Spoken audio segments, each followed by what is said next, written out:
Hi there, this is Parth and welcome to new video guys.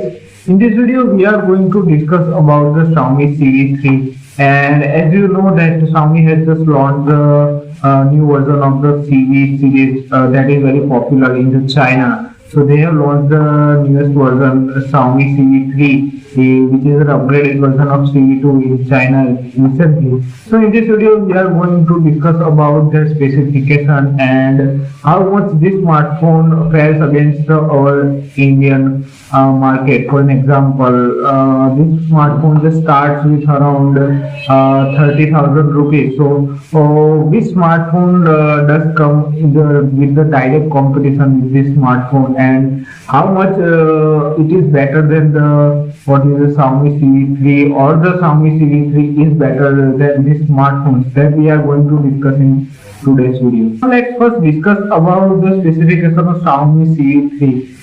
With the Xiaomi Civi 3, Xiaomi has now gone with the MediaTek Dimensity 8200 Ultra chipset, which is just upgraded version of the MediaTek Dimensity 8200. And if we talk about the cameras, then Xiaomi has implemented the three cameras on the back. First one is the main camera, that is a 50 megapixel, which is having the OIS, and the second one is the 8 megapixel ultra wide angle, and then the 2 megapixel macro camera. But the interesting thing is that in the front camera we have a dual camera setup, which is the main camera is the 32 megapixel, and the second one is the actually ultra wide angle, which I like to more, because with the ultra wide angle camera we will now can have a if you want to take a group selfies and stuff, then this ultra wide angle camera, like the back camera,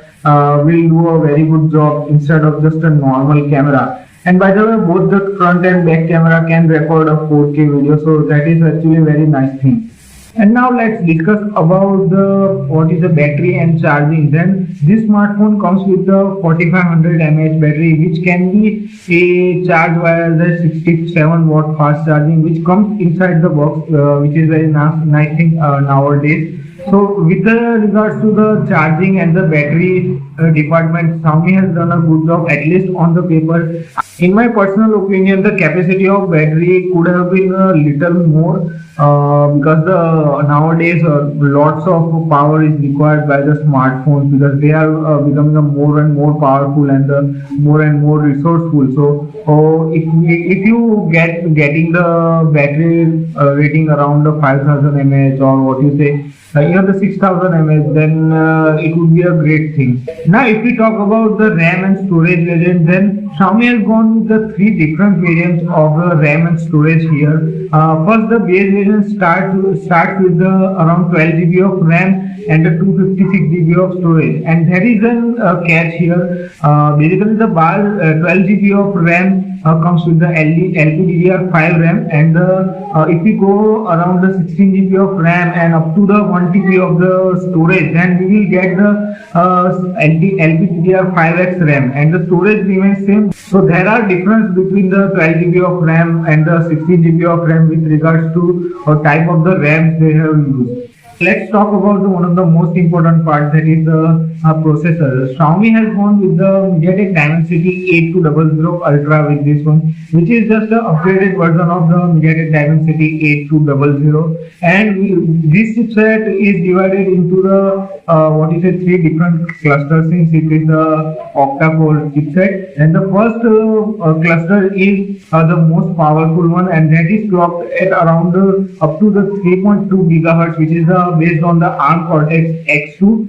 And the second cluster is divided into three parts, which is based on the ARM Cortex A78, and which is clocked at up to the 2.85 gigahertz. And last cluster is divided into the four parts, and it will be based on the Cortex A55, and it will be clocked at around up to the 2 gigahertz.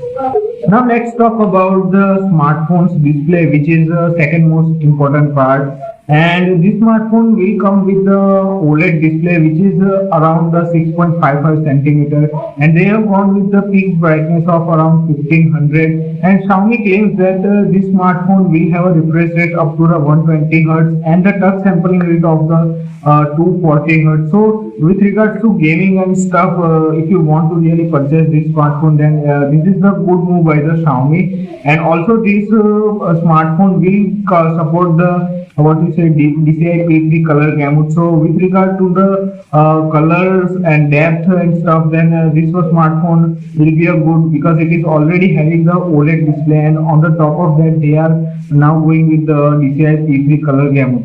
And this smartphone also supports the HDR10 and adaptive HDR10 plus for the display point of view. Now, if we talk about the color options and other miscellaneous stuff, then this smartphone has launched with the what is a 4 different color variants, which is the rose, purple, adventure gold, mint green, and the coconut ash. And this will come with the out of the box Android 13, which is on the top of the what you say MIUI 14.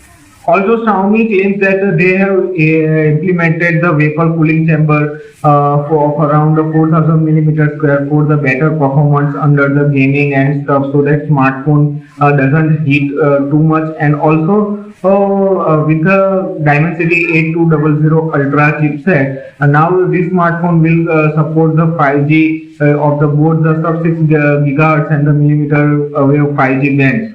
This was all about the Xiaomi Civi 3 smartphone. Now let's talk about the other smartphone that comes in this price range, and you might want to consider them as well. First one comes in my mind is the Nothing Phone 1, but the difference between these two smartphones, if we compare the Xiaomi Civi 3 and the Nothing Phone 1, then one of the biggest I would say difference between both of these smartphones is the front camera. The Nothing Phone 1 is has a 16 megapixel front camera, that is a single, whereas the Xiaomi Civi 3 has a dual front facing camera, and that wide angle camera in the front camera, it's a big advantage, I would say. Now, another advantage I would say is what you say charging speeds. The Xiaomi Civi 3 will support of the 67 watt standard charger, whereas this Nothing Phone 1 is supports around 45 watt, if I am not wrong. So with regards to the charging speed, the Xiaomi Civi 3 will charge faster technically, at least on the paper. And another difference that I find on the paper is that if you are willing to spend more and you are looking for what you say a very heavy usage, then Xiaomi Civi 3 can have the option up to the 16 GB of RAM and the 1 TB of the storage, whereas the Nothing Phone 1 is limited to just 256 GB of internal storage. So this makes a difference to people only if you want to use it as a very heavy user. And the second option here is from the same Xiaomi Redmi Note 12 Pro Plus 5G, and both the smartphone is I would say very similar if we compare the Xiaomi Civi 3 and this smartphone. Both the charging speeds are same, but here also the difference is the front camera, and also with what you say RAM and storage options available. Again, the Xiaomi Civi 3 is having the much better RAM options and also the what you say storage options, whereas the Redmi Note 12 Pro Plus 5G is limited to just 256 GB of the internal storage. So guys, that was all about the Xiaomi Civi 3. What do you guys think? Are you going to purchase this smartphone if this launched in India, or you are going to keep an eye on any other alternative as I have mentioned this one in this video? Do let me know in the comment box below. Till then, keep keep sharing, keep subscribing to channel. I hope to see you in my next video. Goodbye, take care.